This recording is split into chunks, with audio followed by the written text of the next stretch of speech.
Hello guys, कैसे हैं आप सभी लोग। मेरा नाम भूपेंद्र श्रीवास्तव है और मैं इस वीडियो में आज आपको some basic concepts of English समझाने वाला हूँ, जो कि हैं फ्रेज, क्लॉज, सेंटेंस।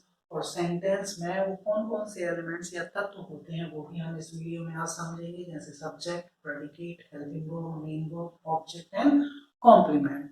और चाहे आप गाइस स्पोकन इंग्लिश सीखना चाहते हैं, ग्रामर सीखना चाहते हैं, या आप किसी कॉम्पिटिटिव एग्जाम की तैयारी कर रहे हैं, तो ये सारी चीजों को आपको जानना जरूरी है कि किसी भी सेंटेंस में सब्जेक्ट का क्या काम होता है, हेल्पिंग वर्ब का क्या काम होता है, मेन वर्ब का क्या काम होता है, और ऑब्जेक्ट का क्या काम होता है, और कॉम्प्लीमेंट का अपने आप में क्या काम होता है। क्योंकि जब भी हम सेंटेंस का निर्माण करते हैं तो इन सारी चीजों का हमें सेंटेंस में प्रयोग करना पड़ता है।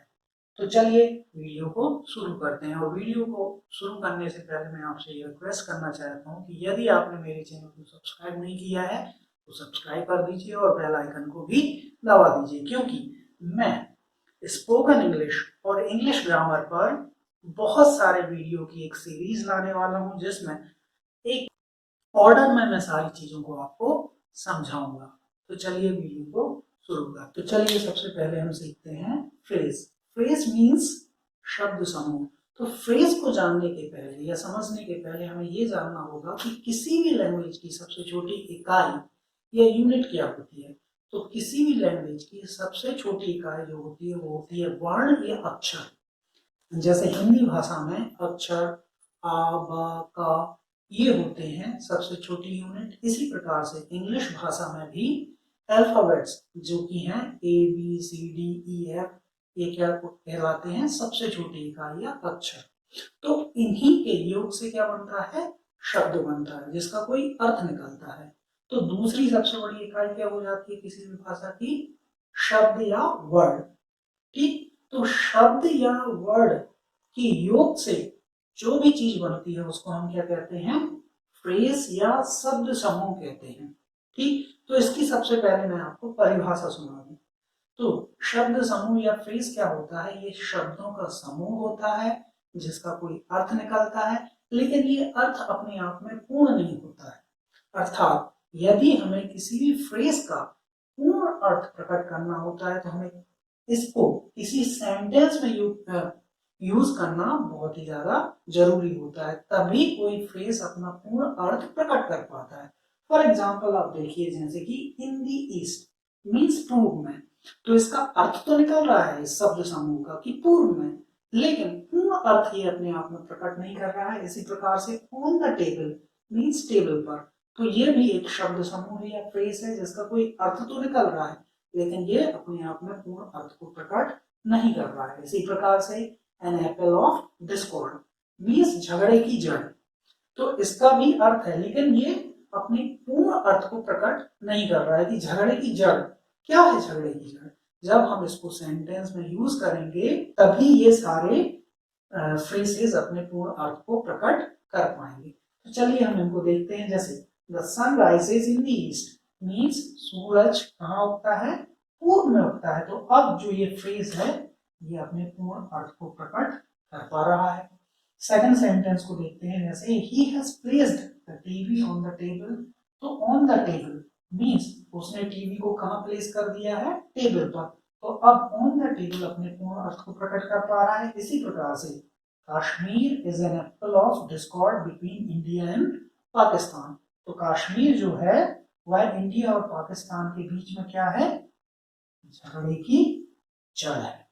ठीक, तो जब हम किसी भी फ्रेज को सेंटेंस में यूज करते हैं तो वो अपने पूर्ण अर्थ को प्रकट कर पाता है। तो फ्रेज मीन्स क्या होता है, शब्द समूह। ये शब्दों का समूह होता है जिसका कोई अर्थ निकलता है, लेकिन ये अपने आप में पूर्ण नहीं होता है।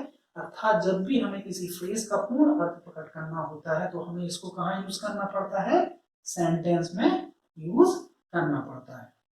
चलिए तो अब हम सीखते हैं क्लॉज।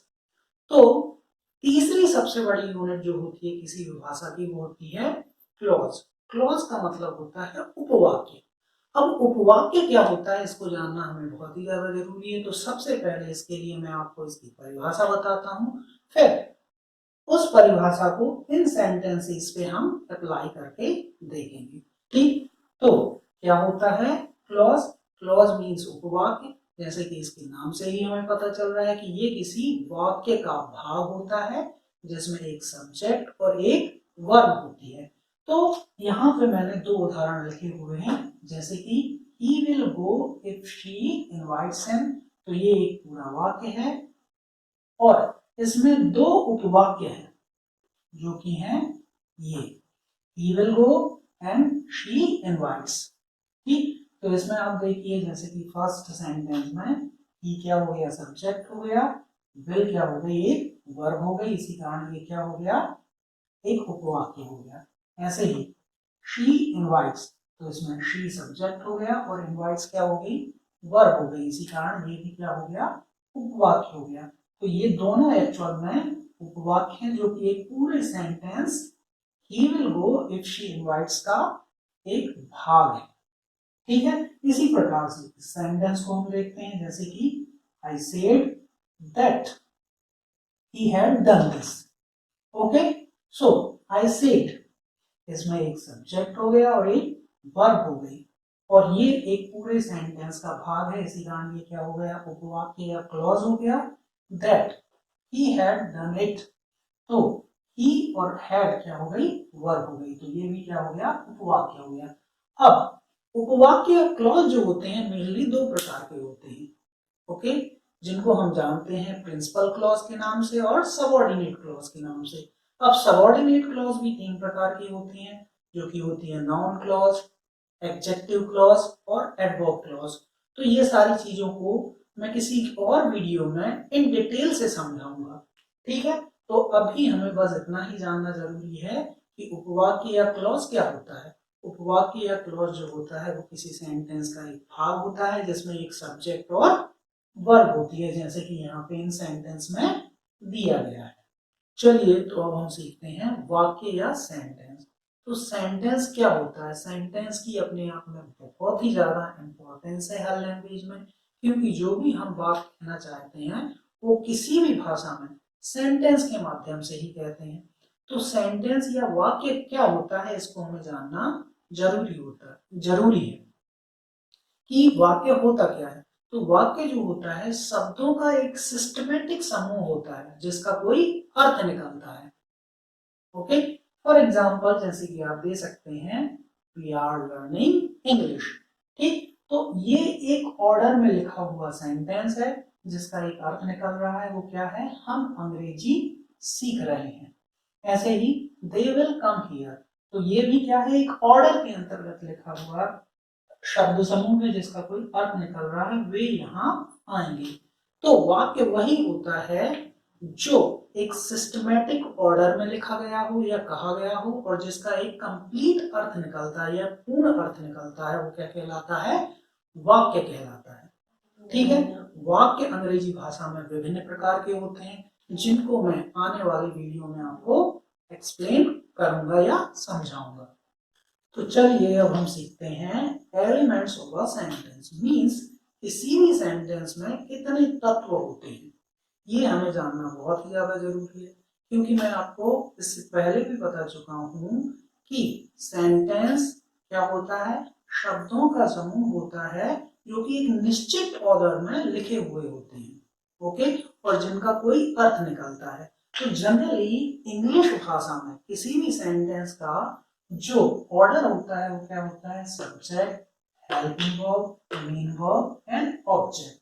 तो हमें ये जानना जरूरी है कि कर्ता या सब्जेक्ट होता क्या है और इसकी क्या इंपॉर्टेंस है किसी भी सेंटेंस में। तो कर्ता क्या होता है? कर्ता एक्चुअल में वह व्यक्ति, शब्द या सर्वनाम होता है जो किसी क्रिया को संपादित करता है या उसके बारे में कुछ कहा जाता है, वही क्या कहलाता है? कर्ता कहलाता है। जैसे कि हम इन एग्जाम्पल में देख सकते हैं, you are watching the video, she will teach him and they are in the ground. ठीक है, तो इन सारे सेंटेंस में यू, शी एंड दे, ये सब क्या है? कर्ता या सब्जेक्ट है। क्यों है? या तो ये किसी क्रिया को संपादित कर रहे हैं या इनके बारे में कुछ कहा जा रहा है। जैसे पहले सेंटेंस में you are watching the video, आप वीडियो देख रहे हैं। कौन वीडियो देख रहा है? आप। इसी कारण आप क्या होगा इस सेंटेंस के? कर्ता होगा। जैसे शी विल टीच हिम, तो इस सेंटेंस में कौन पढ़ाएगा किसको? She will. तो शी क्या हो गई? कर्ता हो गई, क्योंकि ये किसी क्रिया को संपादित कर रही है इस सेंटेंस में, जो कि है पढ़ाने का। They are in the playground, तो दे जो है इस सेंटेंस का कर्ता है, क्योंकि इसमें ये किसी क्रिया को तो संपादित नहीं कर रहा है, लेकिन इसके बारे में कुछ कहा जा रहा है, इसी कारण ये क्या हो गया? कर्ता हो गया। तो इसी कारण हमें क्या ध्यान में रखना जरूरी है? हमें ये ध्यान में रखना जरूरी है कि किसी भी सब्जेक्ट की परिभाषा क्या होती है? क्या होती है किसी भी सब्जेक्ट की परिभाषा? वह व्यक्ति, सर्वनाम या वस्तु ही किसी सेंटेंस का कर्ता होती है जो किसी क्रिया को संपादित करती है या उसके बारे में कुछ कहा जाता है। ठीक है, तो गाइस हमें ये जानना जरूरी है कि किसी भी सेंटेंस के एक्चुअल में दो पार्ट होते हैं।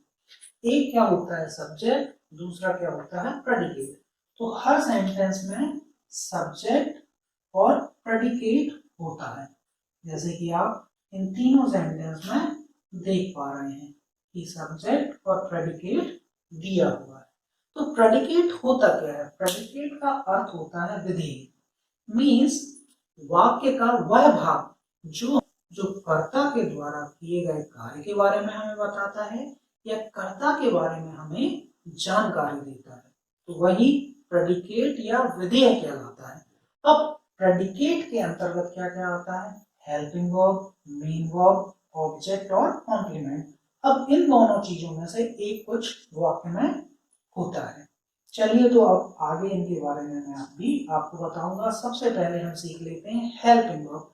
हेल्पिंग वर्ब मीन्स सहायक क्रिया। तो जैसे कि इसके नाम से ही हमें पता चल रहा है कि ये क्या काम करती है, ये हमें सेंटेंस बनाने में या वाक्य बनाने में सहायक होती है, और इससे हमें ये पता चलता है कि कोई काम या क्रिया कब घटित हो रही है। ठीक, प्रेजेंट में हो रही है मीन्स वर्तमान में हो रही है, कि पास्ट में हुई थी कि फ्यूचर में होगी। तो यही काम होता है हेल्पिंग वर्ब का किसी सेंटेंस में। एक तो ये सेंटेंस में सेंटेंस बनाने में सहायक होती है, और दूसरा ये क्या बताती है कि कोई भी सेंटेंस में कोई क्रिया कब हो रही है, अर्थात यह हमें टेंस के बारे में बताती है। जैसे कि आप ही इज प्लेइंग क्रिकेट में, इस जो है सहायक क्रिया है या हेल्पिंग वर्ब है, जिससे हमें पता चल रहा है कि कोई काम कब हो रहा है, अभी हो रहा है, हमारे बोलते समय हो रहा है। तो इससे हमें ये पता चल रहा है कि ये सेंटेंस जो है किस टेंस का है? प्रेजेंट कंटिन्यूअस टेंस का है। जैसे सेकंड सेंटेंस हम देखते हैं, India will win the match. तो इससे हमें क्या पता चल रहा है कि इंडिया या भारत जो है मैच जीतेगा। कब जीतेगा? फ्यूचर में। तो विल से हमें क्या पता चल रहा है? कोई क्रिया कब होगी? फ्यूचर में होगी। तो इस सेंटेंस है, इस विल से हमें पता चल रहा है एक्चुअल में कि ये सेंटेंस जो है कब का है? भविष्य काल का है या फ्यूचर सिंपल टेंस का है। तो हेल्पिंग वर्ब का सेंटेंस में यही कार्य होता है कि यह हमें ये बताती है कि कोई कार्य कब घटित हो रहा है, प्रेजेंट में, पास्ट में कि फ्यूचर में, और ये सेंटेंस बनाने में हमारी सहायता करती है। चलिए अब हम सीखते हैं मेन वर्ब। हेल्पिंग वर्ब के बाद मेन वर्ब भी किसी सेंटेंस में आता है। तो मेन वर्ब का मीन्स होता है मुख्य क्रिया। तो इससे हमें पता क्या चलता है? मुख्य क्रिया का आखिर में फंक्शन क्या है या काम क्या करती है किसी वाक्य में, ये हमें जानना सबसे ज्यादा जरूरी है। तो मुख्य क्रिया, जैसे कि इसके नाम से ही पता चल रहा है कि ये वाक्य में कौन सा काम किया जा रहा है, कौन सा एक्शन परफॉर्म किया जा रहा है, उसके बारे में हमें बताता है। जैसे कि आप देख रहे हैं playing, he is playing cricket, वह क्या खेल रहा है? क्रिकेट खेल रहा है। तो यहाँ पर मेन जो क्रिया है वो क्या हो रही है? खेलने की हो रही है। तो इसी कारण प्लेइंग क्या हो गया? मेन वर्ब हो गया। ऐसे ही India will win the match. Okay, so win the match, win means जीतेगा। ठीक है, तो यहाँ पर जीतेगा जो है वह मुख्य क्रिया है, क्योंकि इससे हमें पता चल रहा है कि वाक्य में क्या काम होगा, जीतने का काम होगा। तो यही काम होता है मेन वर्ब का किसी वाक्य में। ये हमें ये बताती है कि कर्ता या सब्जेक्ट वाक्य में काम क्या कर रहा है, ठीक है, मेन काम क्या हो रहा है उसके बारे में हमें मुख्य क्रिया या मेन वर्ब से पता चलता है। तो चलिए अब हम सीखते हैं ऑब्जेक्ट। तो ऑब्जेक्ट होता क्या है? ऑब्जेक्ट मीन्स होता है कर्म, अर्थात किसी भी वाक्य में ऑब्जेक्ट वह व्यक्ति, वस्तु या सर्वनाम होता है जिस पर सब्जेक्ट या कर्ता प्रत्यक्ष रूप से क्रिया करता है, ठीक है। और जैसे ही हम क्वेश्चन करते हैं क्या, तो आंसर हमेशा ऑब्जेक्ट में आता है। जैसे कि आप इन दोनों सेंटेंस में देख रहे हैं, ही इज प्लेइंग क्रिकेट, ठीक, वह क्रिकेट खेल रहा है। तो जैसे ही आप क्वेश्चन करोगे क्या खेल रहा है, क्रिकेट, तो क्रिकेट क्या हो गया, ऑब्जेक्ट हो गया, ठीक। चूंकि ऑब्जेक्ट इस सेंटेंस में वह प्रत्यक्ष रूप से किस पर क्रिया कर रहा है, क्रिकेट पर क्रिया कर रहा है। ऐसे ही सेकंड सेंटेंस में देख लेते हैं हम, India will win the match, ठीक, भारत वह मैच जीतेगा। तो इस सेंटेंस में जैसे ही हम क्वेश्चन करेंगे क्या जीतेगा भारत, तो आंसर क्या होगा, मैच जीतेगा। तो इस सेंटेंस में द मैच क्या हो गया, ऑब्जेक्ट हो गया, क्योंकि इसमें इंडिया जो है इस पर प्रत्यक्ष रूप से क्रिया करेगा, ठीक। तो किसी भी वाक्य में वह व्यक्ति, वस्तु या शब्द या सर्वनाम ही ऑब्जेक्ट होता है जिस पर प्रत्यक्ष रूप से क्रिया की जाती है। और इसको हमें ध्यान में रखना सबसे ज्यादा जरूरी है। क्यों है? क्योंकि जब भी हम एक्टिव वॉइस और पैसिव वॉइस सीखते हैं वहां पर हमें इस चीज का ध्यान रखना बहुत ही ज्यादा जरूरी होता है। तो चलिए अब हम सीखते हैं कॉम्प्लीमेंट। कॉम्प्लीमेंट मीन्स क्या होता है, विधियार्थ, और इसका प्रयोग इसलिए किया जाता है और ये होता क्या है, चलिए अब हम इसको समझते हैं। तो कॉम्प्लीमेंट क्या होता है, एक शब्द या शब्द समूह होता है जो किसी ग्रामेटिकल स्ट्रक्चर को पूर्ण करने के लिए प्रयोग किया जाता है, ठीक है। और मोस्ट ऑफ द टाइम हमें ये याद रखना है कि इसका प्रयोग जो होता है वर्ब टू बी और वर्ब टू हैव के सेंटेंस में प्रयोग किया जाता है। Verb to be means is am are और verb to have means has, have और हैड के सेंटेंस में इसको प्रयुक्त किया जाता है। और इसमें एक इंपॉर्टेंट चीज क्या होती है कि इस पर कोई क्रिया नहीं की जाती है, केवल ये क्या होता है, शब्द होता है या शब्द का समूह होता है जो किसी वाक्य को पूर्ण करने के लिए प्रयुक्त किया जाता है। जैसे कि ही इज अ डॉक्टर, तो डॉक्टर जो हो गया और डॉक्टर जो हो गया वो क्या हो गया, कॉम्प्लीमेंट हो गया, क्योंकि ये इस पूरे सेंटेंस को कंप्लीट करने के लिए प्रयुक्त किया गया है, ठीक है। ही इसको कंप्लीट करने के लिए प्रयुक्त किया गया है, इसी कारण ये क्या हो गया, कॉम्प्लीमेंट हो गया कि वह एक डॉक्टर है। ऐसे ही शी हैज ब्यूटीफुल आईज, तो यहाँ पर ब्यूटीफुल आईज जो है वो क्या हो गया, कॉम्प्लीमेंट हो गया।